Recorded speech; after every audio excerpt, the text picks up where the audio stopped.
And while the photos are being taken and the award presented, I'll tell you a little bit about Tam.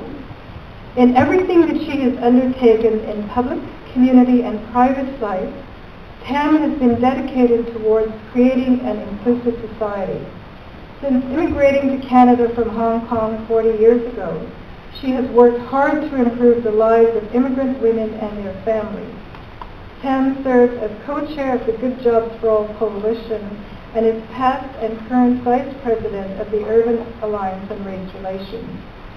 She was elected 3 times as a public school trustee on the former Toronto Board of Education, where she played a key role in the board's initiative on language equity and challenging racism.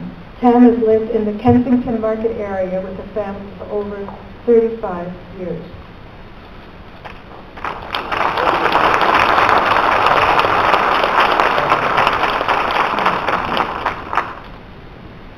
Thank you very much, Peter. And first, I'd like to acknowledge, actually, my mother, 94 years old mother, Tam Goossen, who's over there.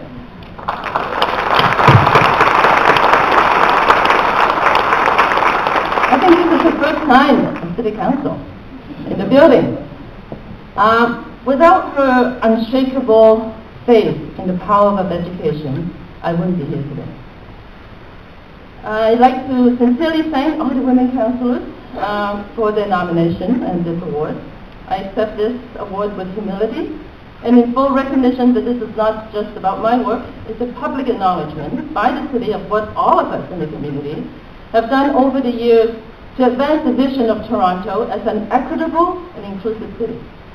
This International Human Rights Day is an important day because the city, as the mayor has said, is renewing its commitment to diversity, our strength, as its model, and access, equity, and human rights as its operating principles. With the new council coming in on December 1st, we all need this public commitment to move forward. As many of you know, I've been around for a while and have had the privilege of working with almost all of you on different issues and in different alliances and coalitions. I've lived through various events that have touched our lives at different times. For example, the popular but hotly contested Heritage Languages Initiative at the former Toronto Board of Education, the NBW5 CTV Campus Giveaway campaign that led to the formation of the Chinese Canadian National Council, September 11th, SARS, racial profiling, the Good Job for All campaign, and most recently, the McLean's 2 Asian article. In all these cases, I've had the chance to observe the responses and actions of various Canadian institutions to the realities of a multiracial, multicultural, multilingual, and multi-faith society.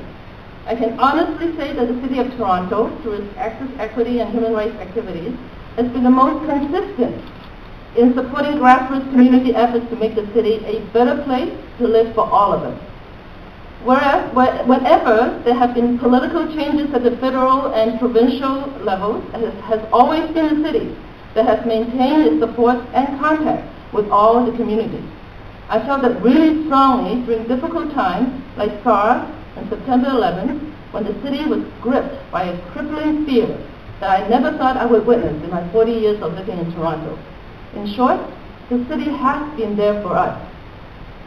So I'd like to thank the mayor and all the departing councillors for what they have contributed to the building of the city. I would also like to say that all of us actually are very proud of what the current council has achieved. But I would like to use this opportunity as well to urge the new council, with a record number of new and female councillors, and I can see actually Councillor-elect Kristen Wong-Tam up there to support us. Thank you so much. Congratulations. And Mary Margaret McMahon is also here. Welcome.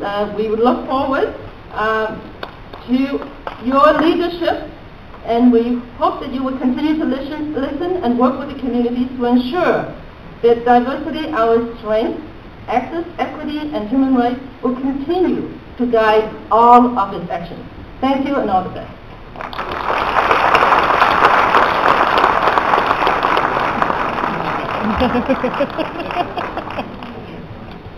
We actually do have seats down there for the council left, but you seem to be comfortable where you are. Our third recipient is Tonika Morgan. Will Tonika come forward, please?